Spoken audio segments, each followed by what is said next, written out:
एक हिंडनबर्ग की रिपोर्ट आई है, उस पर अडानी ये बोल रहे हैं कि हम आपके ऊपर केस करेंगे, जबकि सवाल अडानी से हैं। तो उनके पास लीगल ऑप्शंस क्या हैं?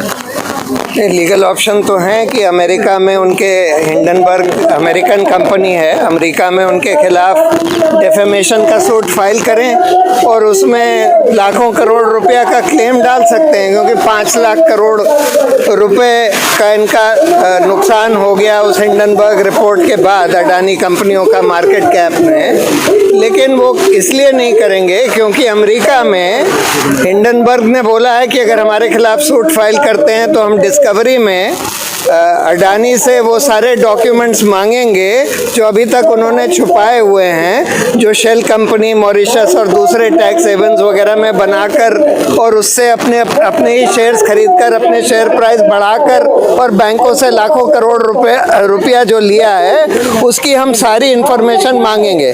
और अमेरिका में हर कोर्ट जो है इस तरह की इंफॉर्मेशन देने के लिए अडानी को मजबूर करेगा।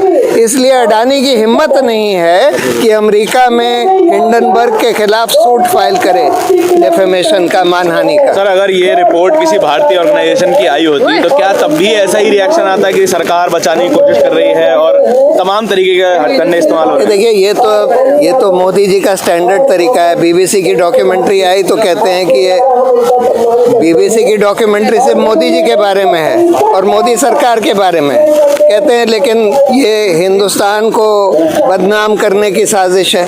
उसी तरह से अडानी ने बोला ये रिपोर्ट हिंडनबर्ग की सिर्फ अडानी के ऊपर है, लेकिन वो कहते हैं कि हिंदुस्तान को बदनाम करने की साजिश है। तो ये तो एक स्टैंडर्ड तरीका हो गया है। हिंदुस्तान जब नहीं 2024 को लेकर मोदी जी की इमेज खराब करने का प्रयास किया जा रहा है। ये स्टैंडर्ड तरीका हो गया है इन सब लोगों का। जब कोई जवाब मेरिट्स पर नहीं दे सकते, जब उसका खंडन नहीं कर सकते जो हिंडनबर्ग की रिपोर्ट ने बोला है, जब ये नहीं कह सकते कि हाँ हमने ऐसी शेल कंपनियां जो बिल्कुल बोगस शेल कंपनियां हैं, टैक्स हेवन्स मॉरिशस वगैरह में नहीं बनाई हैं, तब फिर आप ये कहते हैं कि ये हिंदुस्तान को बदनाम करने की साजिश। टैक्स हेवन्स में तो सारी ही अपनी सब्सिडरी लगाते हैं, सारी कंपनियां लगाते हैं, तो इसमें समस्या क्या है? समस्या तो ये है कि उसमें कोई पारदर्शिता नहीं होती ना, छुपाते हैं और छुपा कर इन्होंने अडानी और अडानी के फैमिली के लोगों ने वहाँ कंपनियाँ खोलकर और उन कंपनियों से अपने शेयर्स के प्राइस मैनिपुलेट करते हैं। उन कंपनियों में अपना जो नाजायज़ प्रॉफिट है, जैसे कि ये लोग